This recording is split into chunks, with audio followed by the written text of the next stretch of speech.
आप देख रहे हैं देश का सबसे भरोसेमंद चैनल एन दिल्ली नेशनल। ये जनपद में लगभग पिछले 20 दिनों में थाना क्षेत्र भोला, थाना क्षेत्र सिकरीगंज, थाना क्षेत्र गधा, गीडा में चोरी की घटना घटी थी, जिसमें जो भी घर बंद रहते थे या घर में जिस समय घर के लोग नहीं रहते थे, उस समय अज्ञात चोरों के द्वारा ज्यादातर खिड़की या ग्रिल को काट करके घर में घुस करके चोरी का अपराध कारित किया गया था। इसी के क्रम में क्योंकि लगातार काफी घटनाएं हुई थी, ये काफी घरों में घटना हो रही थी, इसके क्रम में पुलिस के द्वारा एक विशेष टीम इसमें लगाई गई थी। इसके अलावा हमारी एंटी थेफ्ट सेल इस काम में लगी थी और मुझे बताते हुए खुशी हो रही है कि हमारी टीम ने, जिसमें विशेष करके खजनी थाना का बहुत महत्वपूर्ण भूमिका है, एसओ खजनी व उनकी टीम एवं एसपी साउथ ने अपनी पूरी टीम के साथ इसमें काफी अच्छे से कार्य करते हुए हमारी एंटी थेफ्ट सेल को साथ में लेकर के इसमें बहुत बढ़िया रिकवरी की है। इसके क्रम में हमने 8 लोगों को गिरफ्तार किया, जिनके पास से उपरोक्त सभी चोरियां जो है उसमें उनके द्वारा कबूला गया कि उनके द्वारा वह चोरी की गई है एवं उनकी निशानदेही पर चोरी में जो जो सामान उनके द्वारा चराया गया है वह सामान उनकी निशानदेही पर बरामद किया गया। वह अन्य ऐसे सामान जिनसे वह चोरी की घटना कारित करते समय ग्रिल काटते थे या घर में घुस करके अलमारी तोड़ते थे, वो सब सामान भी उनकी निशानदेही से बरामद किया गया है। इन सभी चोरों के नाम चांद अली उर्फ तौफिक, इरफान, परवेज, अफरोज, सोनू, भीम, गौरी शंकर व आदित्य सोनी है।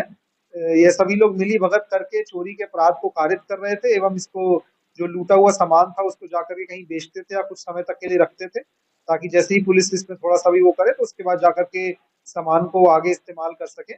इनके बारे में जानकारी करने पर यह भी जानकारी मिली कि इनके द्वारा न केवल चोरी की घटनाएं की गई हैं, बल्कि पशु तस्करी व एनडीपीएस के मामले में भी यह लोग इन्वॉल्व रहे हैं। और उसके लिए जो इनको पैसे की दरकार रहती थी, जैसे तीनों चीजों को लिंक करके चोरी से जो भी पैसों अर्जित कर रहे थे उससे इनके द्वारा मादक पदार्थ लेकर के मादक पदार्थ की बिक्री की जा रही थी, पशु तस्करी की भी घटना इनके द्वारा की जा रही थी। इनके पास से कुल मिलाकर के हमको लगभग 900 ग्राम पीली धातु जो कि सोने के जवाहरात हैं वह बरामद हुए हैं। लगभग 1.5 किलो हमको चांदी के जवाहरात, तो कुल 1 किलो के करीब हमको आभूषण जो इनके द्वारा इन विभिन्न घरों से चोरी के समय चुराए गए थे वह बरामद हुए। और जैसा मैंने आपको कहा कि जो चोरी का अन्य सामान है, 5 किलोग्राम का नशीला पदार्थ इनके पास से बरामद हुआ है, जो कि मोस्ट प्रॉब्ली चरस प्रतीत हो रहा है, जिसको हम टेस्टिंग के लिए लैब में भेज रहे हैं।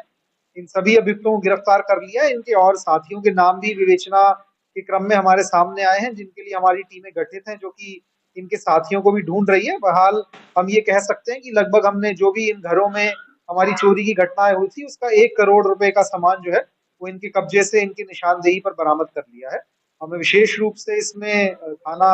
खजनी और एसओ साउथ को एसपी एसपी साउथ और एसओ खजनी की जो पूरी टीम इसमें लगी रही एंटी थेफ्ट सेल के लिए, उनको बधाई देना चाहेंगे और खजनी थाने की टीम को इसमें हमारे द्वारा पुरस्कृत भी किया जाएगा। सर किस तरह रेकी करते थे, सब कैसे चोरी करने से कैसे रेकी करते थे? देखिए, जैसा कि मैंने आपको बताया, इनके द्वारा जनरली वह घर देखे जाते थे जो कि जिन घर पे ताला लगा है, जो कि घर वाले वहां नहीं है। तो विभिन्न कारणों से गांव में दिन के समय भ्रमण करके इनके द्वारा चिन्हित किया जाता था कि किन घर पे ताला लगा हुआ है और रात्रि के समय जाकर के उन घर पे घटनाएं की जा रही थी इनके द्वारा। चोरी का माल जहाँ बेचते थे क्या आपने चोरी का? बिल्कुल, जिन जगहों पे जिन स्वर्ण व्यवसायियों को इनके द्वारा सोने का माल बेचा गया है, क्योंकि पूर्व में भी इससे पिछली जब घटना हुई थी उसके बाद सराफा एसोसिएशन से एवं सभी स्वर्ण व्यवसायियों को यह कहा गया था कि यदि वह सेकेंड हैंड ज्वेलरी या सेकेंड हैंड किसी से भी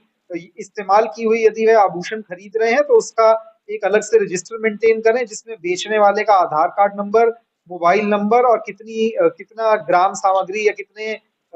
कितना वजन की सामग्री उनके द्वारा आभूषण उनके द्वारा बेचे जा रहे हैं, इसका पूरा अकाउंट रखेंगे। और यदि ऐसा नहीं होगा तो माना जाएगा कि वह जानते थे कि इसमें कुछ ना कुछ संदिग्ध है। इस संबंध में भी जिन लोगों को इनके द्वारा बेचा गया उनके पास ऐसे रजिस्टर में हमको कोई एंट्री नहीं मिली है, तो उनके खिलाफ भी चोरी के माल की खरीद फरोख्त की धाराओं में मुकदमा करते हुए उनको भी जेल भेजा जाएगा। एवं आपके माध्यम से मैं बाकियों को भी कहना चाहूंगा, इसमें पुलिस बहुत स्पष्ट तरीके से देखती है, यदि कोई आपके पास माल बेचने आ रहा है, उस माल की मार्केट वैल्यू से 30%, 40% पे आप आभूषण खरीद रहे हैं, तो स्पष्ट है कि आप जानते हैं कि बेचने वाला व्यक्ति जो है वो आभूषण किसी ऐसी जगह से ला रहा है जो कि संदिग्ध है, तभी आपको इतने सस्ते दाम पर आभूषण बेच रहा है। यदि ऐसे में किसी की भी भूमिका पाई जाती है जिसने प्रॉपरली अपने रिकॉर्ड्स या रजिस्टर मेंटेन नहीं किए और मार्केट वैल्यू से बहुत ही सस्ते दाम पे इस तरह के आभूषण खरीदे गए हैं और पूर्व उसके बाद में हमको चोरी की सी घटना के अनावरण में इस चीज के स्पष्ट सबूत भी मिलते हैं कि उनके द्वारा उसी जगह पे माल बेचा गया, माल की बरामदगी होती है तो उनके खिलाफ कार्रवाई की जाएगी।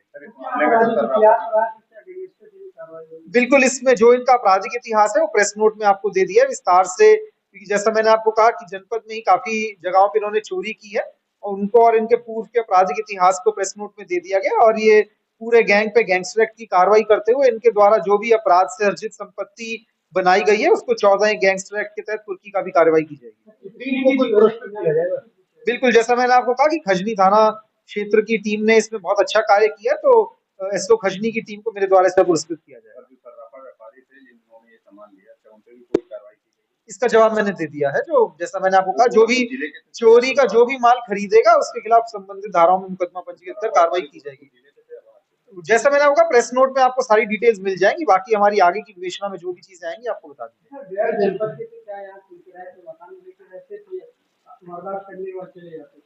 देखिए, अभी हमारी विवेचनात्मक कार्रवाई इसमें चल रही है, अभी बहुत सी चीजें हम लोग नहीं बता सकते क्योंकि इनके जो भी अन्य साथी हैं जिनको हम ढूंढ रहे हैं उनको उनके संबंध में जो जानकारी है उसका खुलासा इस समय करना उचित नहीं है। एक बार वो लोग गिरफ्तार हो जाएंगे तो हम जो अपना सब्सिक्वेंट प्रेस नोट निकालेंगे इसमें आपको इसकी भी जानकारी देंगे।